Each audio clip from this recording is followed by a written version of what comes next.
पुराणों में मल्लिकार्जुन ज्योतिर्लिंग से संबंधित कथा इस प्रकार है।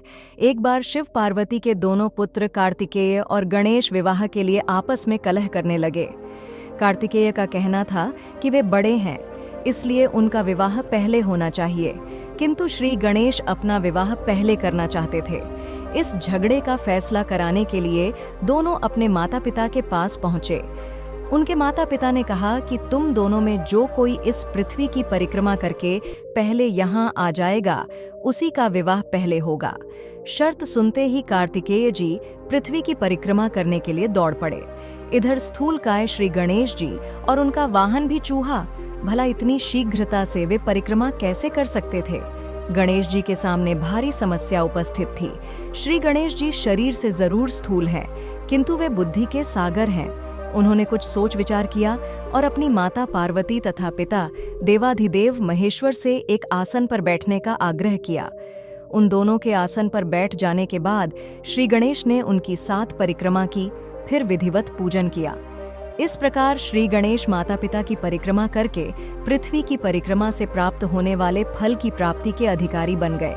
उनकी चतुर बुद्धि को देखकर शिव और पार्वती दोनों बहुत प्रसन्न हुए और उन्होंने श्री गणेश का विवाह भी करा दिया। जिस समय स्वामी कार्तिकेय संपूर्ण पृथ्वी की परिक्रमा करके वापस आए, उस समय श्री गणेश जी का विवाह विश्वरूप प्रजापति की पुत्रियों सिद्धि और रिद्धि के साथ हो चुका था। इतना ही नहीं, श्री गणेश जी को उनकी सिद्धि नामक पत्नी से शुभ तथा रिद्धि नामक पत्नी से लाभ, ये 2 पुत्र रत्न भी मिल गए थे। भ्रमणशील और जगत का कल्याण करने वाले देवर्षि नारद ने स्वामी कार्तिकेय से यह सारा वृत्तांत कह सुनाया। श्री गणेश का विवाह और उन्हें पुत्र लाभ का समाचार सुनकर स्वामी कार्तिकेय जल उठे। इस प्रकरण से नाराज कार्तिक ने शिष्टाचार का पालन करते हुए अपने माता पिता के चरण छुए और वहां से चल दिए। माता पिता से अलग होकर कार्तिक क्रौंच पर्वत पर रहने लगे।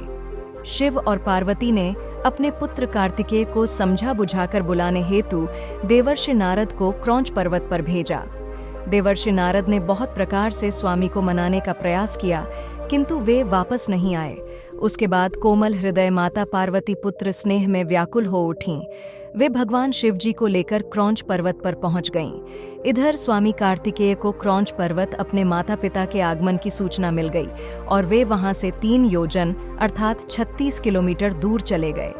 कार्तिकेय के चले जाने पर भगवान शिव उस क्रौंच पर्वत पर ज्योतिर्लिंग के रूप में प्रकट हो गए। तभी से वे मल्लिकार्जुन ज्योतिर्लिंग के नाम से प्रसिद्ध हुए। मल्लिका माता पार्वती का नाम है, जबकि अर्जुन भगवान शंकर को कहा जाता है। इस प्रकार सम्मिलित रूप से मल्लिकार्जुन नाम उक्त ज्योतिर्लिंग का जगत में प्रसिद्ध हुआ। एक अन्य कथा के अनुसार क्रौंच पर्वत के समीप में ही चंद्रगुप्त नामक किसी राजा की राजधानी थी। उनकी राजकन्या किसी संकट में उलझ गई थी। उस विपत्ति से बचने के लिए वह अपने पिता के राजमहल से भागकर पर्वतराज की शरण में पहुंच गई। वह कन्या ग्वालों के साथ कंदमूल खाती और दूध पीती थी। इस प्रकार उसका जीवन निर्वाह उस पर्वत पर होने लगा। उस कन्या के पास एक श्यामा काली गौ थी, जिसकी सेवा वह स्वयं करती थी। उस गौ के साथ विचित्र घटना घटित होने लगी। कोई व्यक्ति छिपकर प्रतिदिन उस श्यामा का दूध निकाल लेता था। एक दिन उस कन्या ने किसी चोर को श्यामा का दूध दूहते हुए देख लिया। तब वह क्रोध में आग बबूला हो उसको मारने के लिए दौड़ पड़ी। जब वह गौ के समीप पहुंची तो उसके आश्चर्य का ठिकाना न रहा, क्योंकि वहां उसे एक शिवलिंग के अतिरिक्त कुछ भी दिखाई नहीं दिया। आगे चलकर उस राजकुमारी ने उस शिवलिंग के ऊपर एक सुंदर सा मंदिर बनवा दिया। वही प्राचीन शिवलिंग आज मल्लिकार्जुन ज्योतिर्लिंग के नाम से प्रसिद्ध है। इस मंदिर का भलीभांति सर्वेक्षण करने के बाद पुरातत्ववेत्ताओं ने ऐसा अनुमान किया है कि इसका निर्माण कार्य लगभग 2000 वर्ष प्राचीन है। इस ऐतिहासिक मंदिर के दर्शनार्थ बड़े बड़े राजा महाराजा समय समय पर आते रहे हैं। उम्मीद करते हैं आपको हमारी पौराणिक कथा पसंद आई होगी। आप हमें ऐसा ही प्यार देते रहे और चैनल को लाइक और सब्सक्राइब करें और दोस्तों को शेयर करें। धन्यवाद।